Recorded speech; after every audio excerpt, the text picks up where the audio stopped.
Hey, how's everybody doing again? It's Gabe. I just wanted to make another video today. It is for a couple of different things actually. I bought a duromax generator with the RV cord and a 40-pound propane tank. I wanted to give a quick review, even in a demonstration on how to turn it on, what kind of setup I have, and you know, just a couple other things. As you guys know, I love to make videos, you know, try to support or help other people out, you know, because this can be quite complicated for some people. So I wanted to get started here. So I bought the duromax Hybrid Elite. It's the 10,000 starting watts. It's a hybrid, which hybrid is, it's a gas and propane. You can run on either one. You cannot run on both, if anybody wants to know, but you can't run on both at the same time. So this is her right here, Hybrid Elite. It's the duromax. There's a bunch of different ones out there, so this is the one I'll be talking about. Now, before I start, I want to touch base with you guys. You don't have to necessarily go and buy this particular one. By any means, I'm not sponsored by any of them, by nobody. But it really, before you, how do I break this down? If you guys are in the buying process of buying a generator, I would shop around. But for starters, before anything, get some paper and maybe write out what you really need. Everywhere is different. Like Florida, you're obviously going to want to try to have lights and everything, because when we get hit by hurricanes, we usually lose power for usually about a week or two. But like with Irma, yeah, we lost power for a week, 2 weeks. Some people lost power for 3 weeks. I know where I live at, back in Lehigh Acres, Florida, some people lost power up to a month, especially because they live way out in the boot in the sticks there. It's cheaper, but those are the things you run into, especially with hurricanes. But anyways, let's get away from that. Really assess your needs. Look what you really maybe write down what you're gonna really want, what you really want out of a generator. Like 10,000 watts starting watts is a lot. 8,000 continuous watts, a lot. It's a big generator. This particular model cost me $800, and that's on special. I got it on special from Home Depot, $799. They do vary in price. Some I've seen them from Home Depot, which I got from $800. I've seen them all the way up to $1,000 on Amazon. So definitely shop around. And that's what I did with this one. I got this one for $799. It was $300 off. Yeah, it was like $1,000. Excuse me, I got the hiccups today. $1,100. So definitely look. But before, let me not get crazy on a subject. Let me go back to what I was saying. Definitely check to see what your power needs are. Obviously, if you're only planning to use a couple lights, maybe a refrigerator, maybe you don't need 8,000 or 10,000 starting watts. Maybe you can get away with doing a 6,000 watt. Because there is price significance. It's a price significance. You can get a 6,000 watt for a couple $100. So that's something I would definitely look at if I was you guys. So really assess really look at what you need. That's kind of where this is how you're going to come up with the generator and what you need. Obviously, there's a couple other things to look at. The type of wire you're going to need, because you can't just use regular 120 wire and plan to run a bunch of things on it. You're going to burn. You're obviously going to could start a fire like that. Could burn you can burn wire. So there's definitely a couple things to look at. If I was you guys, look up what you need. I'm sorry, I feel like I'm repeating myself too much, but look at what you need. Also, the next thing you're going to want to think about, do I want this hardwired to my electrical box? Because you can do that with these generators, especially these high-end ones. depending if you're going to do a 30 or a 50 amp, or you're doing a sub panel from your electrical box. There's a lot of different options out there. That's another reason, that's another thing to look at before you buy a generator. Maybe definitely your power needs. Obviously, if you're trying to do a whole house, and then that's when you want to do your research on how you want this hardwired into your electrical box. Let's see, yeah, electrical box. So everything varies. I'm gonna go into them. I'm gonna do a run test. I'm gonna show you how it turns on with gas, and how to switch from gas to propane. I'm gonna do a demonstration on how to turn it on. Let's see here. I'm trying to think what else to cover here. So we talked about that. So I think you guys get the point now. So everything is based off what how you want to run it. Once you have established, that's where I came up with the 10,000 watts, 8,000, because it's 10,000 watts, and then this one's 8,000 watts continuous watts. So I'm only going to get to 10,000 watts to kickstart what I need, and then from there the machine's just going to put out 8,000 continuous watts. So you'll definitely see that. That's what that means. You're going to have the high number, and then you're going to have something continuous. Because sometimes like a well or something that needs a lot of power, like a fan, like all fans, they need power to get that motor up to a certain amount of revolutions, and it's not going to really take much. So like I have a well, I have a shallow well and a deep well, so I know that each one it's going to consume, it's probably going to consume maybe 1,500 watts of electric at first, for the first couple seconds, and then after that it's going to go back down. So it's going to put a load, you're going to have a load, and then it's going to go back down and consume what it needs to consume to stay continuous. So that's where that factor plays in, and that's why I said make sure you look at what you need, make sure what you're going to be using this puppy for. Obviously I bought the big one because I want this hardwired in my box, to my electrical box, and I'm going to show you what style I have.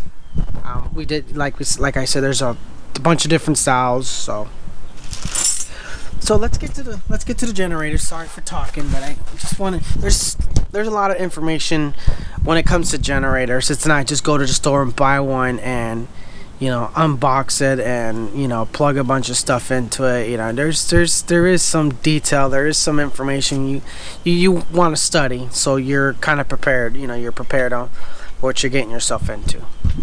But anyways, so let's begin here. So I went over the price. It's $7.99.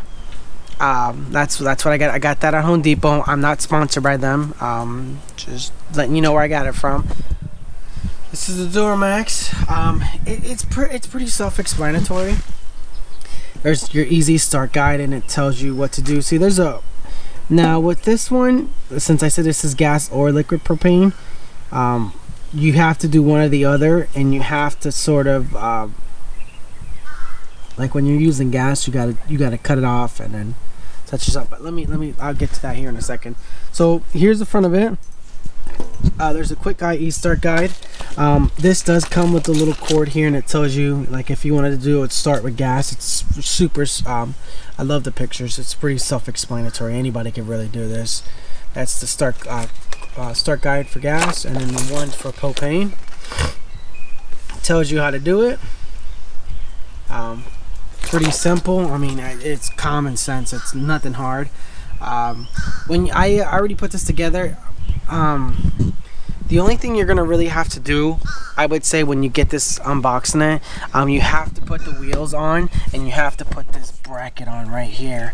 It's the mounting bracket for the tires here for both sides, and then you got to put these these handles on. Which handles are super easy, but I do recommend have somebody with you, because I did this by myself and it kind of took a while, because the machine it's a couple hundred pounds. I'm gonna tell you that. I don't know what the exact weight is, but I'm gonna tell you it's a couple hundred pounds for sure, and you don't want this thing slamming on your foot or something like that, because it could break your foot, because it's super heavy. I'm not gonna lie to you. I had a guy slide it on. Me and a guy slid it on my trailer there, and I had to kind of flip it and play with it till I got it just right to put the wheels on, but it took a while. And also you got to put these little pegs on, the little stands, which they're not hard, but the hardest part is the tire. But I mean, you got a couple of bolts you mount this on. It's super simple. Let me see if I can. You just mount this on first. Once this is mounted, you just put the tires on. I mean, it's nothing hard. You know, you have your little cotter pin here, and it actually takes 2 washers. I forgot to put the washers on. They're still right here, but I gotta put the washers on. Like it was just a pain in the ass to put the things on. But now that I got it to the, I'll do that later. But anyways, that's on that. Let's do a quick guide. Here's where you put the gasoline. It says 87 minimum octane. And then here's your fuel display. This isn't a digital one, it's just a regular. You know, once it gets full, it'll tell you. So I think I think if it's completely red, it's full. And then once you start getting to the red and white just signifies that it's empty. I'm almost 100% sure there. Clicks on. Take it off. I mean, you got your string. You got your little strainer there. Obviously, need some fuel. I don't ever fill them up till I really use them. That's tight. Let's see. Let me go over this part here. So here's that. Here's your inlet. This is for propane. I'm guessing on the older models they had maybe a little button there to bleed out the air, because you do need to. Well, on this particular model you don't have to, but I was reading on some of the older ones you need to bleed it out. Bleed once you you know, go to tighten it into your propane tank. It needs to be bled. But if you have one of the models like that, just make sure you bleed it. Read the instructions. It's either here or it's either down here where this hose it runs into. But here's your muffler, obviously. There's your carburetor. Spark plugs right here. Air filter. And then here's your valve, gas valve, on or off. It's off right now. And this is an electric start. So this does have one of those. It has one of those small acid lead batteries in there. This one came pre-charged. I have read that some people have had bad luck with the battery coming in and it's just not working or needed to be recharged. So I mean, that to me, that wasn't a big deal. I mean, it's on, it's a self-charge, so it will charge itself. But don't panic if you get it and you go to crank it over and nothing happens, which I'll show you how to crank it over. But you do got to make sure before anything the battery does come unplugged. So you have to I think it's just a positive that needs to be plugged in. It's a screw. You just kind of screw it in and it's tight. That's it. That's about the only thing you have to do to that. These things don't come with any oil. You do have to fill them with oil. There is no oil at all, so don't even attempt to start it. Don't get really happy and try to start it, but you don't want to blow a piston there. I went with just a Pennzoil Platinum Full Synthetic 10W30. This particular model uses 1030, or you could put 30. It really depends where you live at. It depends on the temperature. Obviously, if you live somewhere where it's a lot cooler, you can run 530 on here. There's a chart right here. So here's a chart. So it tells you 530. Use 530. Anything below -20 and up to 20 degrees, you use 530. And then anything from I know, I'm sorry, this is running temperature. Not running temperature, but the temperature. Environmental temperature. So you got 1030 is kind of in the middle between cold and hot. And obviously you use 30 if you live in a super hot place. I had 30. That's all I had until I bought this Pennzoil.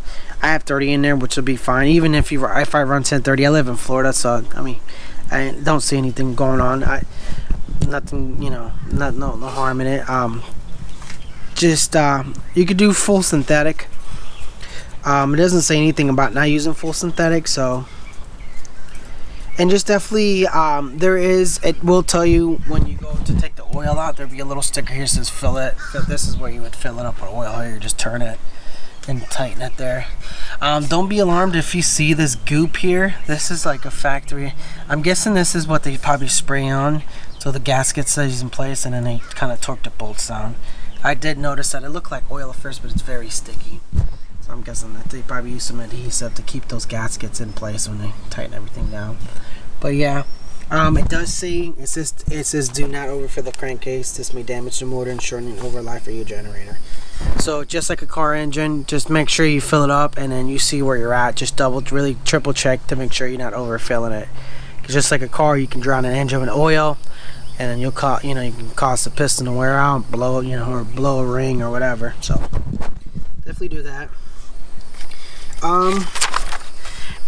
Those are the biggest key points, and it tells you. I mean, this booklet, it came with a booklet. I mean, there's a lot of pictures. It's not something super Chinese where it's just a bunch of stuff and the pictures are not even what the machine looks like. I mean, there's a step-by-step on how to do it, how to check your oil, check your fuel lever, shut off breaker. It tells you how to start the engine on with with gasoline or propane, either or. So definitely look into that. I'll definitely read this book, take a glimpse. Oh, here we go. Here's the page. I was looking at this. I don't know how complete accurate this is.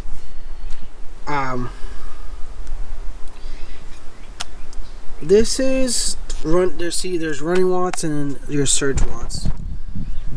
You have your running watts. Obviously, this is a kind of comparison. This doesn't apply to everything, but this is kind of your basic stuff. If you were to use an electrical stove, rated running watts, it's going to consume about 1500 when you first start those, to get those elements nice and hot. But it varies because the stove can be bigger or smaller, just like your microwave. See, a 1000-watt microwave, most people don't even use 1000 watts. Most people have 2000-watt microwaves or 2500-watt microwaves. See, like a well water pump, this is 1000, but I think mine takes more. Yeah, it's going to be probably like 1500, I'm going to say. Some pump, you got a refrigerator, freezer, but this is just kind of a basics on what I was just talking about in the beginning of the video. See what, write everything that you think you're going to use, like common light bulbs, 75 watts. Obviously, now we have LEDs. LEDs only use about 4 watts, not even. See, a DVD player, 100 watts. I don't even, this is sort of older. I don't even know if DVD uses 100 watts. I don't even think I think it uses a tenth of that. Garage door opener, deep freezer, television, electric drill uses about 600. Electric water heater tank, 4000. Even then, I'd probably leave this off. If you live in a place like Florida, you're not going to want to take hot showers when it's 100 degrees outside. But that's just a little nice little chart there to kind of guide you on what you're gonna need. You can add electrical running AC according to the wattage. See, it says running watts 8000, propane 68. Total running watts required for electrical disasters and should not exceed the rated wattage of the generator itself. So yeah, that's another thing too. You're gonna probably want to figure out. This is where you want to kind of sit down with yourself or your spouse and see what you guys are gonna run. You don't want to buy a small generator and try to power your house. You're just gonna wear the thing out. You're just gonna burn it out. So it tells you. It says if you cannot find the voltage, you may calculate it by multiplying the voltage requirement by the amperage draws. So volts times amps gives you watts, and that's how you know. So obviously, if it's an 8000 watt, you add up what you need. I mean, if you're looking at 6000, 7000 watts, and you know this 8000 watts going to be okay.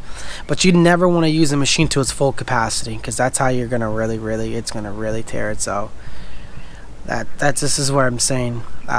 It really depends on your needs.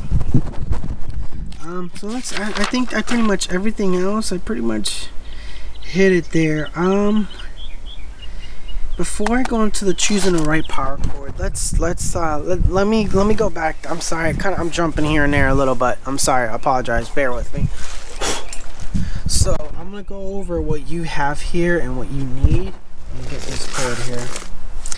So this is where the magic is. This is where you're gonna plug in stuff according to what you're gonna use. So Obviously, this machine comes with 2 sets. They're just generic, very generic keys.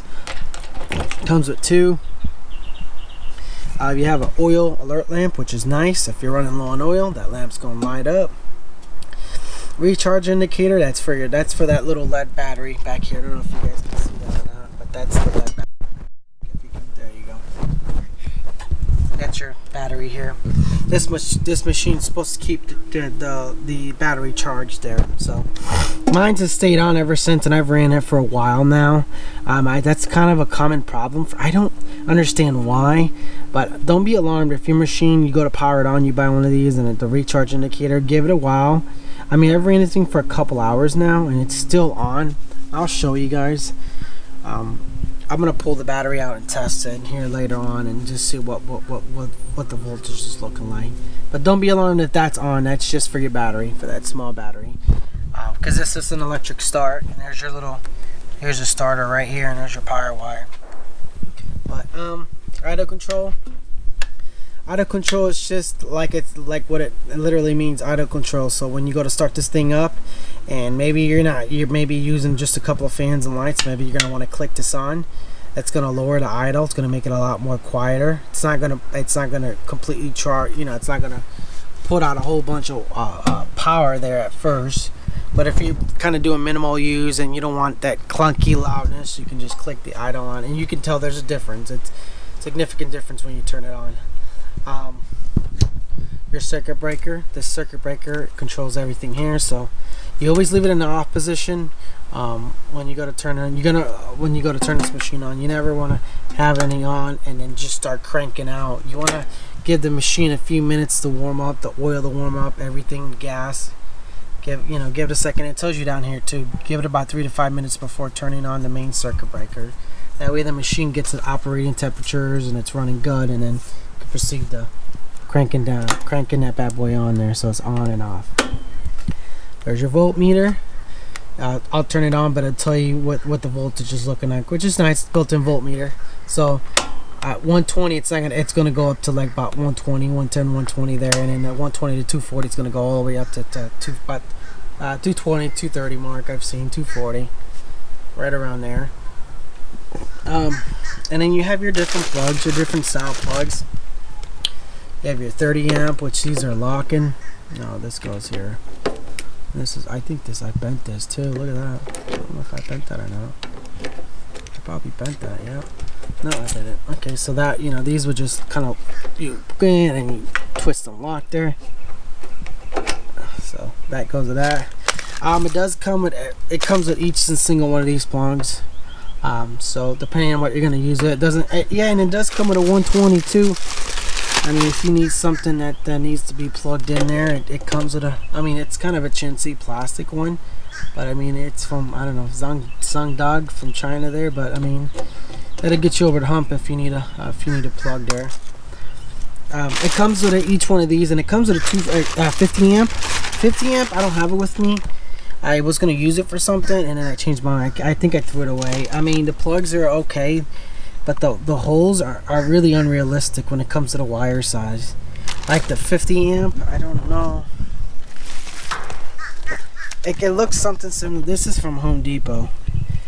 I bought this. This is only 15 bucks. It looks something like this, but the only thing is that the wires coming from the plug here to from the wires to this were really small, and it's kind of unrealistic when it comes to that, because wires is another thing I'm going to get into once I talk about the plugs. But yeah, you have your 50 amps. And actually, let me touch base. Another thing I wanted to talk to you guys about is that so before you do all this, I should have probably said that in the beginning.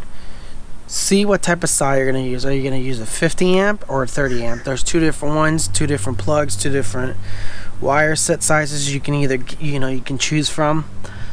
So like if you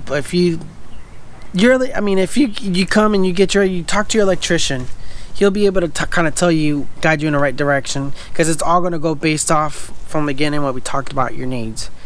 So like if you want a couple of fans and a refrigerator, maybe a wall unit AC, maybe he'll put in a 30 amp. because that's probably going to be more than enough for a window AC, a couple of lights, and a fridge, depending. Maybe he'll put a 50 amp, I don't know, but it really depends on your electrician, or depends if you know how to do it yourself. It depends on how you want to do it. I went for the 50 amp. That's what I got in my house, try to power up almost all my circuit breakers. So it really, you know, it depends on you. It depends on your needs, how you want to do that. So that's another thing to think about. And I went with a 50 amp personally. I think that's, if you're gonna spend the money on a big generator, you might as well go with the, you know, electrical outlet. You know, might as well do with the 50 amp. That way you power up a lot of stuff in the house, freezers and lights and well pump, water heater.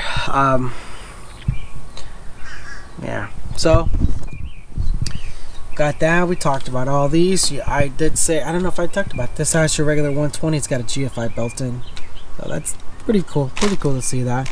Your DC protector. These are all little AC breakers. If these pop, you go to plug something on a 120 and it's drawn too much, it might pop here. So you just check these. And these are labeled 20, 30, 30 amp, 30 amp. 15 amp, it doesn't, I don't think it has one. I think what happened will the circuit breaker just pop here. If something is it's either drawn too much or so the wire is getting too hot, it's probably just gonna pop here. Because I don't see nothing for 30, 50 amp. These are all for, yeah, that's for that, that's for that, that's for that, and then that can't be for that. Or maybe it is. No, because it's a 50. It's a 50 amp. Yeah, 50 amp right there. Yeah, and actually and then you have your little direct current here, 12 volt. So if you need to charge something small, right here, you can plug right here. You can charge a car battery with that, 12 volts right there. Probably gonna charge super slow. It does come with the little clamps. You would just tie these down to here, and you have a little clamp. You got little clamps right here. You can charge whatever small stuff you need to be charged. It does, I should have brought this up, it does come with all the little tools you need to assemble your stuff with. Definitely comes with a couple of wrenches in there. You know, spark plug thing, socket there to take out your spark plug, which is fine. But I mean, it comes with pretty much everything here. So we touched base on that. We got everything here, I think, guys. I don't see much more. I mean, it's really everything's self-explanatory. I mean, it's just very basic, and everything all depends on what you're gonna want to use. So just try to think of that. I'm gonna crank it here in a second, but I want to talk one more thing. I want to talk about the next thing is wire gauge, or you choosing the right power cord. So everything really differs on what you're gonna do. I went with the 50 amp. So with 50 amp, it recommends. I talked to the electrician, and from what I did research on, you're gonna want to use 6 gauge. So the lower the gauge wire, the thicker the wire is gonna be, and you always want to go with something. You know, I'm gonna put a link to. By the way, guys, I'm gonna put a link to all this stuff. That way, if you need help finding that, get you guys set up. But this is an RV. This is an RV wire. I got this off of Amazon. This was about $100. Free shipping, 2-day shipping on Amazon. I love Amazon. Shout outs to them. I'm not sponsored by them. This cord's made by a company called Conntek. This is RV rated wire. It's very thick, very rubbery. You could just feel the material is very heavy duty. You can make this yourself if you want. I had a hard time finding 6 gauge wire around my area. I could not find anybody that sold it, because the electrician said I could just make my own stuff if I really wanted to. But I mean, if you have it, if you want to make, maybe it'll be cheaper for you guys. I know $100 is a lot of money, but I mean, it's protected. It's all ready to go. This is power supply cord for recreation vehicles. So this is an RV style. This is what you want to use if you're plugging in, if you're doing 50 amp from this to your electrical box at the house, because this stuff's very thick. It's very weather resistant. I mean, you can really knock somebody out with this. This thing's heavy. It's probably like 20-30 pounds right here of just rubber and copper. So it's very well put together. So when you buy this particular set, I'll put it in there. It comes pre-made. You already have the head. You have a metal head here, and then it comes kind of just it comes with your 4 wires, and then you put whatever plug you want to put. I'm actually gonna redo this here. I'm gonna redo this style plug. This is what the electrician put in. How do I say this? This is another subject I want to talk about. There's a couple of different things you guys might frown upon, or it really depends on your money situation. I mean, obviously, like we talked about, you can do a sub panel or whatever. Yeah, sub panel, but how you're gonna wire this, it really depends on you. Let's put it like that. So obviously, this is a 50 amp cord. This is made for RVs, for parking them, and you plug it into an electrical or power source. So obviously this would just plug in here. I mean, it fits nice and snug. You gotta really kind of pop it in there. I mean, it's nice and snug. It's good. It comes with whatever end you want to put. It's up to you. I would recommend you guys do a female here and do a male at the electrical box. I'm going to show you. When you go to plug this in, when we get this all set up, I'm going to show you guys. My friend did bring up that having 2 males like this, it could be dangerous if you don't know what you're doing. Like when you go to power up this generator and you flip this breaker on, and then you go plug this side. You go to, I'll show you guys. You go to plug this in. You go to plug this in, and your circuit breaker's on, and you're putting 240 out. What could happen if you do it this way, if you're not careful, you can go, say you want to go plug. I'm going to show you the steps on how I would do it, but like you can touch this. This is considered hot. This is 50 amps right here. So you go to touch this, you can kill yourself. So I wouldn't use this style, and I went with the cheap. I'm gonna redo actually this. I'm gonna redo this. I might make an update video on what I'm talking about, but this pretty much these prongs will be gone, so it just plugs into the electrical box with the prongs at the electrical box. And I'm gonna show you my box. My box has a female, so it should be the opposite at the box. You should have prongs at the box, and this should be just plug into the box. That way you don't get electrocuted, or your kid touches it while you're moving the process, and then they get shocked, because that's 240, and that's a lot of power there. So I'm gonna show you my style. I'm gonna go do that really quick here, because then from there I'm gonna move on to turning it on, and I'm gonna show you the different options you have. But like I said, everything really depends on you. Obviously, the more wattage you pull out of your generator, how do I say this? You have to plan what you're gonna do. You can't use 12 gauge wire and expect to run windows and refrigerator and a microwave, because what's going to happen, that wire is going to get really hot, circuit breaker is going to pop, or you could start a fire, or you can kill your machine.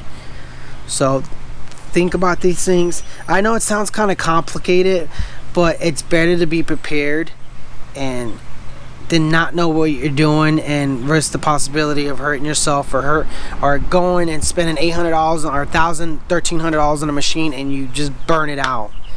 And in the warranty, either you take it back to the company, they're like, yeah, you burnt your machine out, or you burned the sockets out, or whatever the reason is, and your warranty voids, which would suck. But that's what I'm explaining to you guys.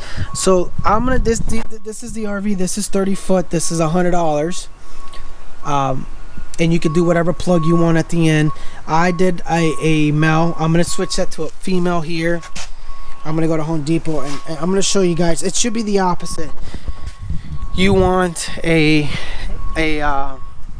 male. Well, I'm gonna show you guys. This is what we were talking about. There's a couple different ways of doing this. So here's my electrical box. There's my meter. My electrical box is a 150 amp electrical box. It's the original to the house. Here is what I got installed. So this is, in other words, this is a RV plug. Everything really depends on you, how you want to do this. Essentially what this does, I plug my generator. I plug the wire to here. I would turn the breaker on my generator. Well, I mean, no, let me explain. So let's say we go through a hurricane.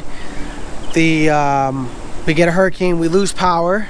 You would go out to your electrical box. I would turn my main off, turn it off here, and I would turn everything off. So there's no power coming from my main in here because it's off, and all my circuit breakers off. You don't want to have, you can't do electric, you know, you can't have your main on and your do that. I mean, even if you lost power, it wouldn't hurt anything. But what happens if you leave your main on, power comes back on your generator, you could start a fire, you could burn your generator. Yeah, what's going to happen, you're going to probably start a fire because now you have two sources of power trying to power this unit up. It's going to be like 4th of July there. It's just shit going to be burning. So you don't want to do that. So I mean, if you go with this route, you have to be a lot more careful. A lot of people like the sub panel idea. Sub panel is if you can get a couple of whichever circuits you want, and they make an additional panel, and in that panel there'd be a plug, maybe or something like this that plugs into this panel, and you could, you know, be a little safer like that. That way you don't have to power up everything here.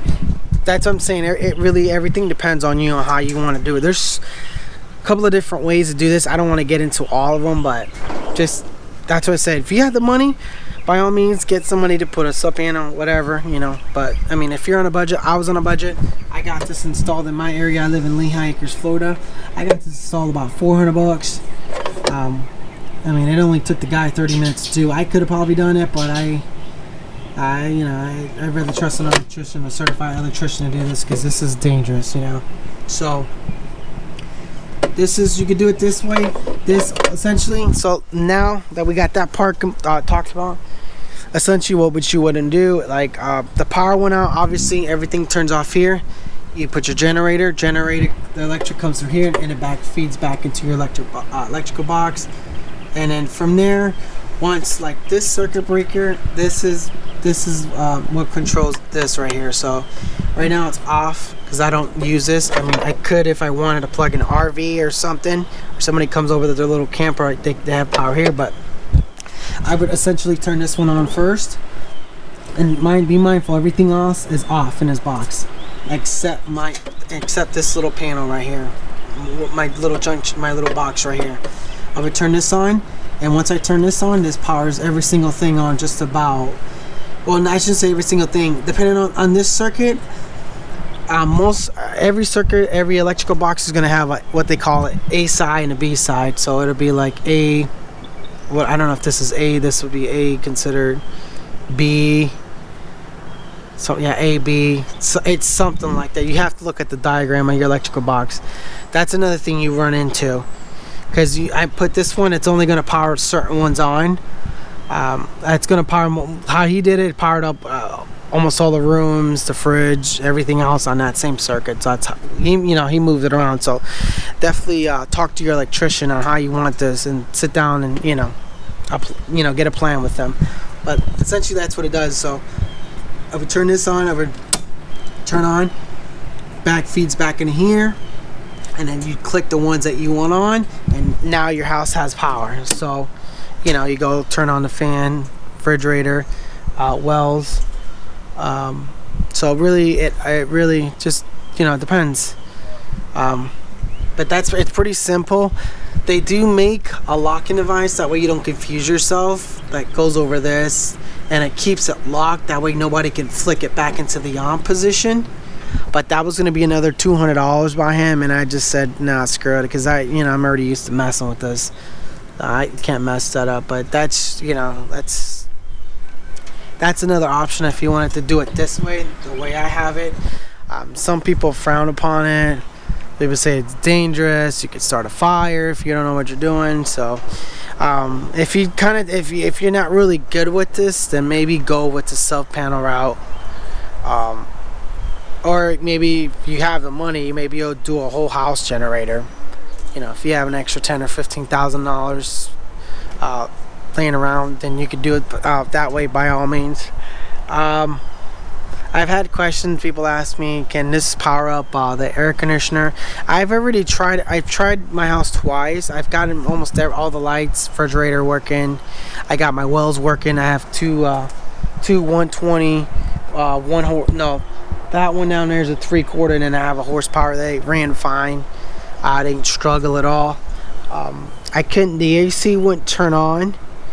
I would probably be able to use the AC if I turned everything else off. I have a 2.5 ton 14 SEER ream system I just got put in. I probably could do that. I really haven't played with it a whole lot yet because the kids are here, which I might do. But I've heard people, they run a house AC with a few lights. They've had no problem. You might, if you really decide to do that and run, maybe go with the 12,000 starting watts generator. Or maybe go with a higher one. That way you're not maxing out your system, because that's, at the end of the day, you don't want to do that. That puts such a load and stress on a motor and on that alternator, whatever it is, that mechanical devices. It's got to spin faster to compensate for that. You using all that juice, so just be mindful of that. So we talked about that. What I want to talk to you guys is about the plug. So here we go. See, this is the female, and I have a male over there. That's where I was talking about. If you touch it, you can get electrocuted. So maybe you reverse these. Maybe have this being the male, where there's prongs here, and there's a female where you can just plug it in here. That way you don't touch it like we talked about, which I do plan on doing it. I'll eventually actually do that. I just don't want to do it right now because it's too freaking hot in Florida right now. But since the box has everything in there, it's not going to be really that hard to, switch out the plug. So put another 50 amp, put a male in there instead of a female. So like I said, just write how you want to do this. Get a piece of paper and just kind of jot down, because it's a lot of information. I'm passing this information on to you guys because I like to try to help people, everybody needs help every once in a while. So, but anyways, we talked about that. We talked about our wire. We talked about our wire gauge set. I did go over when you're doing a run into 15 amp, you want to definitely use a 6 gauge. But if you buy the RV type wire there on Amazon, the one that I'll put on the bottom there on the description there, that is rated. It's a 6 gauge rated wire.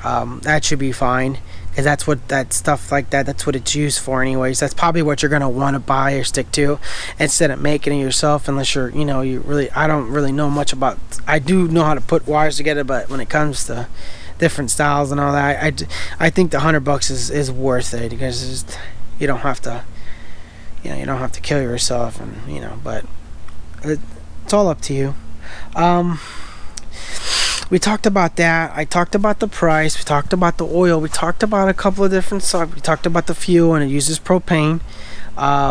This particular model, you have to you want to run with gas, you can run gas, but you have to use all the gas up on the carb and then switch over to propane, or else the machine won't work. So I'm gonna turn that on though. We'll turn that on in a second. I'm gonna talk about propane tanks. I bought this propane tank here. This one was it was, give or take, it was $92. It was $97, $97, $96.99, $97.99. So give or take, we're gonna round it up to $100. This is a 40-pound propane tank. This is a 15-pound propane tank. There's a difference in size. This one holds more. You're gonna have better pressure with that one than with this one. I have used this little one of this. Some people have complained that this little one, after a while, will give the machine a hard time, because after it gets low, it's not gonna have sufficient pressure to keep pumping the machine. That's from what I read. I haven't experienced that yet, but I haven't really ran it hard yet. But from what I heard, it's better to just buy one, or even if you want, buy 2 of them. You have 80 pounds of propane there, and this tank's a lot nicer. I like it. It's a lot bigger. You don't have to buy multiple little ones. Have them, because they do take a lot of space. So maybe you can buy 1 or 2 or 3, whatever you want to do. Do that. So, and these are empty. You just have to get them filled. In my area, I think they're $2.50 a pound, I believe it is. So it's gonna cost you about $100, but yeah, propane, whatever.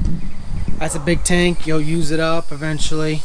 and it beats from running to the store or buying a bunch of little ones. We can just buy a couple of big ones, because those little ones are like 50 bucks.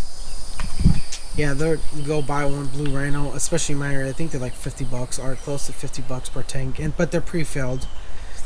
And I think they're like 26, 30 bucks after that to switch them out. I don't know. I like the big one. I like the big boys better there. And it looks, the tank looks like it's built really well. So you could definitely do that. I mean, it's pretty simple. It's nothing hard. We talked about that. I'm going to go ahead. What should we talk? Should we start it up? I want to start it up with the fuel. No, I think we should. I mean, fuel. Let's see. Let's turn it on. I'll start it on with the fuel. Oop. So we already talked about, this is the propane. This is the air filter. So here's my fuel gauge. It's off right now, so I'm going to go ahead and turn it on. It's in the on position. So now that carburetor is being dumped with fuel, and it's super simple. You check your oil, go here. I mean, if you get stuck, you can always look at your quick guide. So number one, check the oil, which we did. Circuit, turn on, or turn the main breaker off. So we have to turn it into the off position. Add gas, turn breaker off, turn fuel valve on. Close the choke, so let's go around here. The choke's right on top of the air filter. Now we're gonna turn it on, and then we're gonna open the choke back up, and then turn the main breaker on. Obviously the power stuff up. I don't need to do that. So we're gonna go ahead and turn it on. Here's the key. Like I said, it's a very generic key. Go here.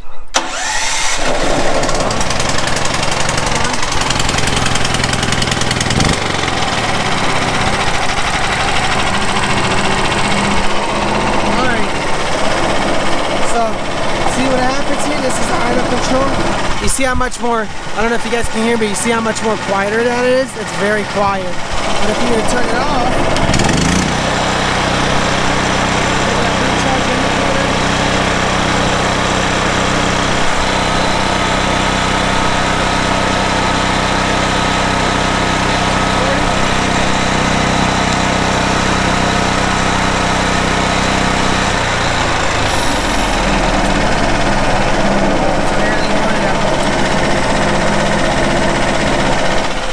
see it's barely running there at 120. So that's for smaller, obviously smaller stuff, but I don't ever see myself using the idle control. But that's pretty much it. I mean, you turn this off and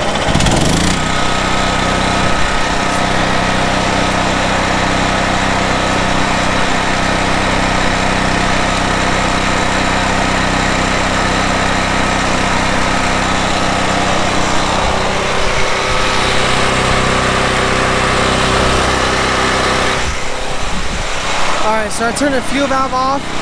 I'm going to go ahead and run it. It takes about a minute or two to run.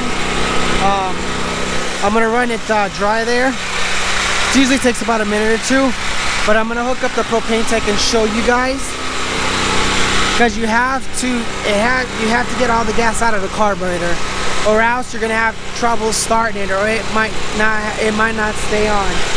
So you have to make sure when it's on and you want to switch over to propane, turn that fuel valve off, let it run for a few seconds, about a minute, and I can already hear it. It's already starting to get low. It's going to cut off. Once it cuts off, then I know that the carburetor is pretty much empty. There's no gas in there. And then I'm going to plug in the propane tank. I'm going to plug in the little one. It runs fine. You will get, like I said, don't freak out. You get yours and use some of your propane and it's not keeping on.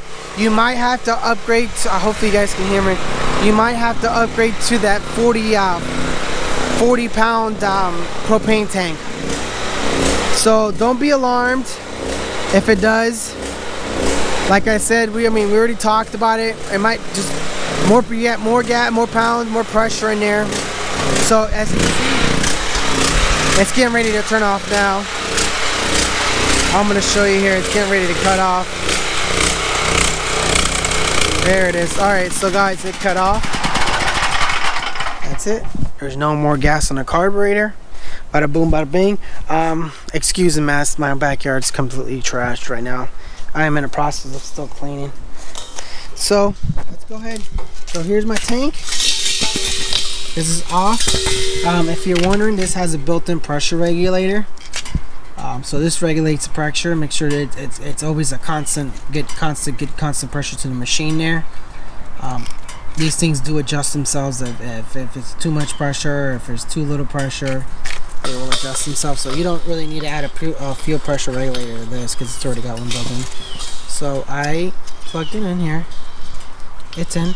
I can smell the propane because I know this thing it's still about halfway full. I've had this thing forever, so we're gonna go ahead. It's closed, so let's go and open it. So I'm gonna open it all the way here. So if you guys can see that, it's on. That, and like I said, this machine doesn't have the option of bleeding. There's no bleed valve. I even looked to make sure.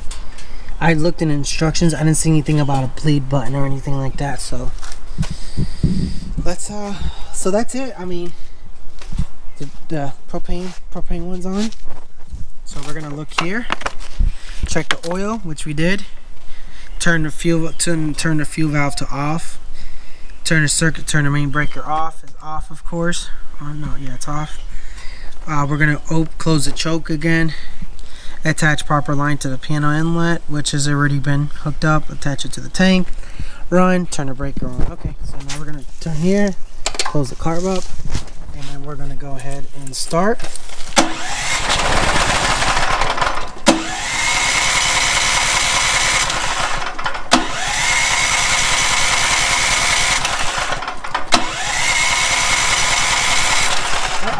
Doesn't want to start. Yes, I had this running before. I'm gonna open a carb halfway. Let's see what happens. There we go. All right. So I turned the carb about halfway. Hold on. There we go. Okay. So as you see, the machine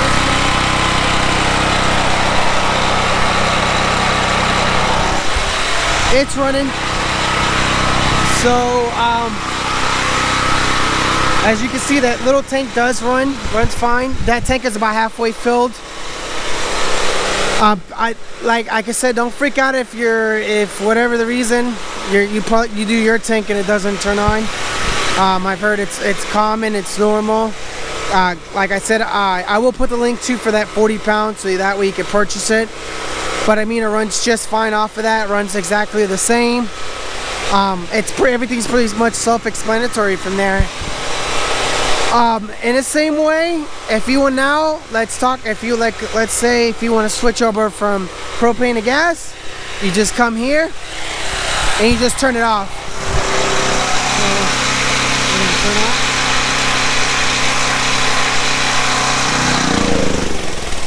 There you go, done. There's no gas. No gas at all. Everything's gone. It's sucked up.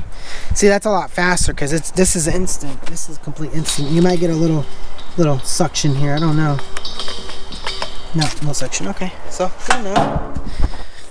I mean, super simple. It's unplugged, done, and that's it. It's done. I mean, you go to here, turn it off. I'd always recommend do vice versa with the gasoline. Let the carburetor get, use all that gas up. That way you don't run into any problems. Vice versa with the propane, just turn it off, close it, put it in the close, and I mean, look, it only took like literally 2-3 seconds and it cut off. Reason being is because this is straight carburetor. There's no gas. I mean, there's no gasoline. It's just straight, just gas. Propane gas. So goes a lot faster than gasoline there. If I have a preference with propane or gasoline, honestly I don't. Really depending on your area, go with whatever's cheaper. But everything's based off what your needs are and how big that storm is. Like in Florida, we're getting a category 3. Best believe I'm gonna go get a couple of those tanks, some gasoline.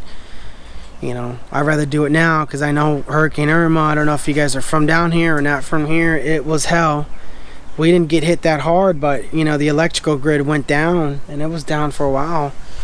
And you know, you got no electric, you can't go buy gas, you can't go buy gasoline. You can still buy propane, you know, because propane, it's just a big tank that's pressurized, it's filled. I mean, you just need a little.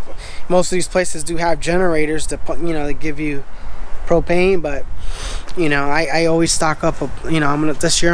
Well, last year I had a little generator. I thought it was gonna be sufficient, but it was nowhere near what I needed. That's why I say, just, you know, think about what you're gonna need, what your needs are gonna be, and stock up. You know, that now it's the perfect time. If you're in Florida, definitely, you know, stock up on your stuff now. You know, don't wait till it's too late, because when that hurricane came, I'm gonna tell you, the gas stations had no gas. You go to the store, there was no food, no beer, no drinks, no water. You know, and I'm the type of person, I like to stay ahead of the game. So I started, you know, when that, you know, first week of June hit, I was already stocking up on cases of water, soup. I got my batteries. So, but I don't think that's besides the point. So, I mean, we've discussed everything that I can think of. We talked about the price point was $800 on special, but they're normally, you're probably going to find them now about 900 and some change, maybe close to 1,000 now. Duromax is a pretty decent brand. You know, obviously Honda's probably going to be your best if you're looking at that, but that's a lot of money. I'm not looking to spend no $2,000 or $3,000 on a little one. But I mean, this will get me over the hump. I'm sure it will. At least if I got power, I got lights, I could take a shower, whatever. But I think we talked about everything. Talked about the propane, the gas, the oil. Talked about your different switches, or different plugs there, and then obviously the different ways you want to plug it into your house and how you want to do it. You don't want to just be mindful if you're running a bunch of things and you got an extension. You don't want to use an extension cord to run your refrigerator, freezer, lights, and you know, you got to really be careful, because you could burn it. You know, you can start a fire or kill your machine that way. So just be mindful of that. Take the time now, take advantage of this. It's, what is it, June 24th today? Yeah, it's June 24th. So I mean, peak season for us is September. That's when that's when the boys, every couple days you'll see one out there. But take advantage now of it, and just do your research. Talk to your electrician, see what the local codes are, if there is any local codes around. Like, you know, if they don't want you using that style RV plug that we have, or maybe your county doesn't allow, you know, to backfeed. I know some people frown it, but I mean, if it gets the job done, it gets the job done. Whatever, I ain't stressing about it. Obviously, I'm on a budget with everything. Everything here cost me probably $8, $9, $10, $1,400, give or take, close to there, between the walls, the wall outlet, propane tank, generator, oil, the wires, 30-foot RV cable. Yeah, about $1,400. I think I did okay. But that's my need, you know. That's what's going to take care of me. You could be different. It could be half of that. You might not. You might be single and just need a 600, you know, 6,000 watts. You know, 5,500 starting watts, whatever. Might just need a fan and some lights and get the fridge, and that's all you need. And you know, everything's different. So that's why I'm stressing right now about, you know, just watch what you need. You know, just look at what you need, what you're gonna use. I mean, I think that's it, guys. I think I've hit every point that I think I could hit on there.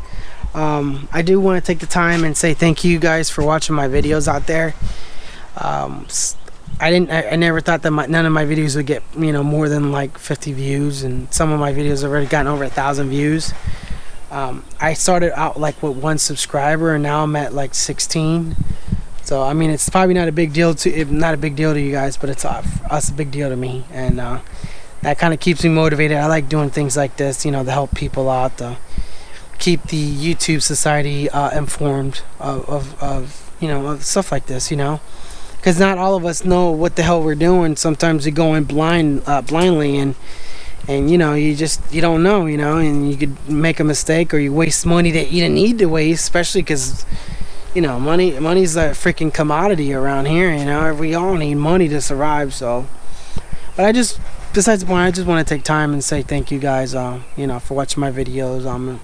If you guys have any information on it, you know, just leave a message. Just drop a comment below. You know, drop a comment way below there, and just let me know what you feel. Maybe you have some suggestions. Maybe you want me to make another video about it, and maybe I missed some key points. Let me know. Feel free. I got time to do that. You know, and you know, leave me whatever, you know, positive reviews or whatever. Maybe you want me to work on something. I'll do my best. Like I said, I'm human. Sorry if I bounce around, I'm sorry, but I just want to say take the time to thank you to guys. I will be making, I had a couple more videos I haven't released that I will be making. One is on a sitting lawnmower. There's a couple other ones that I want to do reviews on, stuff that I bought. So, but this is Gabe. Thanks for watching, and I hope everybody has a good day. Thanks for watching. Bye.